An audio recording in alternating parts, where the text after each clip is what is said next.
Ku renungkan setiap waktu,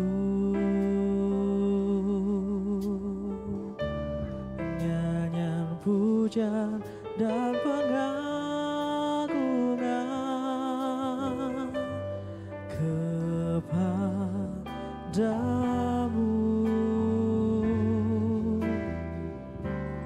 Biarlah manis kau dengar Tuhan, manis kau dengar Tuhan.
hati kami bersuka. Shalom, selamat pagi jemaat yang dikasihi oleh Tuhan Yesus. Mari pada pagi hari ini saya mengajak untuk setiap kita merenungkan akan kebenaran firman Tuhan sebelum kita memulai setiap aktivitas kehidupan kita pada pagi hari ini. Subtema yang akan kita renungkan bersama pada pagi hari ini adalah berbuah di masa kekeringan. Berbuah di masa kekeringan. Ya, dari tema yang diberikan oleh gereja kita, inilah goal yang harus kita capai di dalam setiap kehidupan kita. Bagaimana sebagai anak-anak Tuhan, kita tidak hanya melihat akan perbuatan tangan Tuhan yang luar biasa, tetapi kita juga dapat menikmati secara langsung akan berkat dan kemurahan daripada Tuhan kita di dalam setiap kehidupan kita. Agar supaya ketika kita mengalami berkat dan kemurahan daripada Tuhan, kita juga nantinya akan dapat memberkati orang lain yang membutuhkan akan pertolongan daripada kita. Tetapi sayangnya Bapak Ibu Saudara, ada kalanya di dalam pengiringan kita kepada Tuhan, kita seringkali mengalami kerikil-kerikil tajam di dalam hati dan hidup kita. Untuk kita mengalami next level di hadapan Tuhan, ada kerikil-kerikil yang harus kita lewati. Bahkan tidak sedikit dari anak-anak Tuhan yang gagal di dalam melewati kerikil yang tajam itu. Banyak anak-anak Tuhan yang meninggalkan Tuhan karena permasalahan, karena kesulitan hidup, bahkan karena tantangan di dalam setiap kehidupan mereka. Untuk mendasari kebenaran firman Tuhan, kita buka di dalam Roma 7 ayat yang keempat. Demikianlah firman Tuhan. Sebab itu saudara-saudaraku, kamu juga telah mati bagi hukum Taurat oleh tubuh Kristus, supaya kamu menjadi milik orang lain, yaitu milik Dia yang telah dibangkitkan dari antara orang mati, agar kita berbuah bagi Allah. Lalu kita lanjut di dalam Yohanes 15 ayat 16. Bukan kamu yang memilih aku, tetapi akulah yang memilih kamu. Dan aku telah menetapkan kamu supaya kamu pergi dan menghasilkan buah, dan buahmu itu tetap, supaya apa yang kamu minta kepada Bapa dalam namaku diberikannya kepadamu. Jadi kerinduan Tuhan bagi setiap kehidupan kita adalah hidup kita senantiasa menghasilkan buah di dalam pengiringan kita kepada Tuhan. Dan buah itu yang ada di dalam hidup kita itu juga harus dapat dinikmati oleh orang lain. Jadi oleh sebab itu kita harus memiliki cara hidup yang berbeda. Dunia ini menawarkan kemewahan-kemewahan, tetapi itu bersifat fana. Tetapi hidup yang Tuhan tawarkan bagi setiap kita adalah hidup yang kekal, penyertaan yang kekal, bahkan berkat-berkat yang kekal. Apa alasan Tuhan menginginkan agar setiap kehidupan kita itu menghasilkan buah di masa yang kering ini? Mengapa Tuhan merindukan agar hidup kita dapat terus berbuah di masa yang kering ini? Ada 3 hal yang dapat kita pelajari alasan mengapa Tuhan memiliki kerinduan agar hidup kita terus berbuah di masa yang kering ini. Alasan yang pertama adalah karena kita ini adalah ahli waris dari kerajaan Allah. Jadi kita percaya Bapak Ibu Saudara, ketika kita percaya kepada Tuhan, maka setiap kita yang percaya kepada Tuhan ini menjadi anak-anak daripada Allah. Dan lebih daripada itu, kita dikatakan adalah ahli waris daripada kerajaan Allah. Kita buka Galatia pasal yang keempat, ayat yang ke-7. Jadi kamu bukan lagi hamba, melainkan anak. Jikalau kamu anak, maka kamu juga adalah ahli waris oleh Allah. Jadi alasan yang pertama, mengapa Tuhan menginginkan agar hidup kita terus berbuah di masa yang kering. Alasan yang pertama adalah karena kita adalah ahli waris kerajaan Allah, maka kita juga harus senantiasa berbuah bagi kemuliaan nama Tuhan kita. Ya. Sangat lucu sekali Bapak Ibu Saudara, ketika kita dikatakan sebagai ahli waris daripada kerajaan Allah, tetapi hidup kita tidak mengalami pertumbuhan kepada Tuhan. Bahkan dapat dikatakan hidup kita mengalami kemunduran di hadapan Tuhan, Bapak Ibu Saudara. Karena banyak orang mengatakan untuk menjadi pengikut-pengikut Tuhan, untuk menjadi anak-anak Tuhan tidaklah mudah, karena kita harus menanggung salib, kita harus memikul salib yang Tuhan berikan di dalam setiap kehidupan kita, yaitu dengan cara kita melakukan setiap perintah-perintah daripada Tuhan. Dan lebih daripada itu, ada perintah amanat agung yang Tuhan titipkan di dalam setiap kehidupan kita untuk kita lakukan di dalam kehidupan kita. Lalu pertanyaannya pada pagi hari ini, siapkah setiap kita yang kita dikatakan tadi kita menjadi ahli waris kerajaan Tuhan, kita mengalami pertumbuhan di dalam kehidupan kita? Karena inilah yang Tuhan inginkan. Mengapa Tuhan memiliki alasan agar hidup kita terus berbuah di masa yang kering ini? Karena kita tahu bahwa kita ini berasal dari atas, kita berasal dari kerajaan surga, dan kita ini adalah ahli waris daripada Tuhan.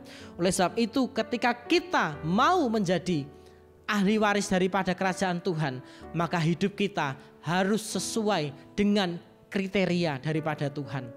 Untuk memenuhi kriteria yang Tuhan berikan dalam kehidupan kita, tidaklah mudah ketika kita berjalan sendiri. Namun ketika kita berjalan bersama-sama dengan Tuhan, maka kita akan dimampukan Tuhan untuk mengalami pertumbuhan dan bahkan menghasilkan buah di masa yang kering dalam kehidupan kita. Alasan Tuhan yang kedua adalah karena kita ini adalah cerminan dari pribadi Kristus. Mari kita buka 2 Korintus 3 ayat 18. Dan kita semua mencerminkan kemuliaan Tuhan dengan muka yang tidak berselubung. Dan karena kemuliaan itu datangnya dari Tuhan yang adalah roh, maka kita diubah menjadi serupa dengan gambarnya dalam kemuliaan yang semakin besar. Amin. Jadi ketika manusia pertama Adam dan Hawa itu jatuh ke dalam dosa, memang manusia diusir dari Taman Eden, Bapak Ibu Saudara. Tetapi Allah kita bukanlah Allah yang kejam. Dan kita percaya bahwa Allah kita adalah Allah yang penuh kasih. Oleh sebab itu Allah mengirimkan anaknya yang tunggal, yaitu Tuhan Yesus Kristus, untuk memperdamaikan hidup kita yang penuh dengan dosa ini dengan Allah Bapa di surga. Lewat Tuhanlah, maka dosa yang kita punya itu dihapuskan oleh kematian dan kebangkitan Tuhan Yesus Kristus. Nah, ketika hidup kita sudah ditebus oleh Tuhan, apakah kita hanya mau memiliki hidup yang biasa-biasa saja, ataukah kita punya hidup yang di atas rata-rata, yaitu sesuai dengan kerinduan hati daripada Tuhan, Bapak Ibu Saudara? Karena dikatakan tadi, maka kita diubah menjadi serupa dengan gambarnya dalam kemuliaan yang semakin besar. Karena setiap kita pada pagi hari ini itu sudah diciptakan serupa dan segambar dengan Allah. Jadi setiap pribadi-pribadi yang ada di dalam Kristus itu kita juga punya, Bapak Ibu Saudara. Ya, tidak mungkin kerinduan hati daripada Tuhan itu melihat setiap kehidupan kita itu tidak mengalami pertumbuhan, tidak mungkin, Bapak Ibu Saudara. Karena kita tahu keinginan kerinduan hati Tuhan adalah melihat setiap umat-umat pilihannya itu masuk di dalam kerajaannya surganya Tuhan, yaitu dengan cara kita membawa hidup kita yang menghasilkan buah yang luar biasa. Dan lebih daripada itu, kita dapat memenangkan jiwa dari buah-buah yang kita miliki di dalam setiap kehidupan kita. Untuk kita dapat memiliki hidup yang sesuai dengan kehendak Tuhan, maka kita harus memiliki pribadi Kristus di dalam setiap kehidupan kita. Di masa kering sekalipun, kita harus dapat menghidupi akan setiap pribadi-pribadi Kristus yang ada di dalam setiap kehidupan kita. Karena kita ini adalah cerminan daripada gambar Allah, Bapak Ibu Saudara. Jadi ketika kita sebagai gambaran daripada Allah, hidup kita tidak mencerminkan akan kemuliaan Allah. Apa gunanya Tuhan menciptakan kita, Bapak Ibu Saudara? Tetapi pada pagi hari ini, mari saya mengajak setiap kita untuk kita memiliki hidup yang bertumbuh kepada Tuhan. Karena kita adalah pribadi-pribadi yang menjadi gambaran daripada Kristus di dalam setiap kehidupan kita. Lalu poin yang ketiga yang dapat kita pelajari adalah mengapa atau apa alasan Tuhan menginginkan agar hidup kita ini tetap berbuah di masa yang kering. Yang ketiga adalah karena kita adalah utusan-utusan daripada Tuhan, atau dengan kata lain kita adalah duta-dutanya Kristus. Kita membawa perubahan dampak yang baik di dalam setiap kehidupan ini. Kita buka 2 Korintus pasal yang kelima ayat yang ke-20.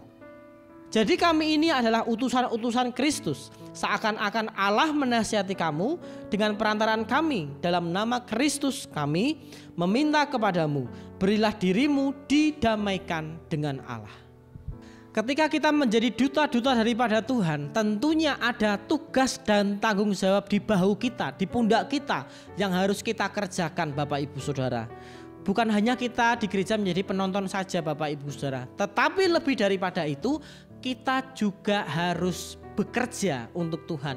Kita jangan menjadi penonton, tetapi kita juga harus menjadi pekerja yang aktif di ladangnya Tuhan. Karena Tuhan menginginkan dan mengatakan kepada setiap kita, karena kita ini adalah utusan-utusan dari Kristus. Ketika kita menjadi utusan-utusan daripada Kristus, tentunya hidup kita ini harus ada pertumbuhan. Bagaimana caranya kita memenangkan orang lain kalau hidup kita sendiri pun belum dimenangkan untuk Tuhan, Bapak Ibu Saudara. Oleh sebab itu pada pagi hari ini, untuk kita menjadi atau memenuhi alasan Tuhan agar hidup kita terus berbuah di masa yang kering ini, maka kita harus memiliki hidup yang sesuai atau hidup yang terus berbuah di dalam Kristus Tuhan. Biarlah 3 poin alasan ini yang akan dapat kita pelajari bersama-sama dan kita renungkan di dalam kehidupan kita. Dan yang paling penting, kita minta pertolongan daripada Tuhan untuk kita dimampukan untuk dapat mengerjakan apa yang Tuhan inginkan di dalam setiap kehidupan kita. Amin. Mari bersama-sama kita berdoa. Terima kasih Tuhan buat pagi hari ini di mana kami sudah merenungkan akan kebenaran-Mu. Ada alasan-alasan Tuhan yang menginginkan agar setiap kehidupan kami terus berbuah di hadapan-Mu ya Tuhan. Sekalipun di tahun yang kering ini, tetapi kami yakin percaya hidup kami terus menghasilkan buah karena Tuhan yang memampukan kami. Berkati setiap kami Tuhan yang sudah mendengar dan bahkan mengikuti doa pagi online ini. Bahkan Tuhan akan campur tangan di dalam setiap aktivitas kami pada pagi hari ini hingga malam nanti Tuhan. Biarlah kebenaran-Mu akan kami hidupi di dalam setiap kehidupan kami. Hanya di dalam nama Tuhan kami Yesus Kristus kami sudah berdoa dan mengucap syukur. Haleluya. Amin.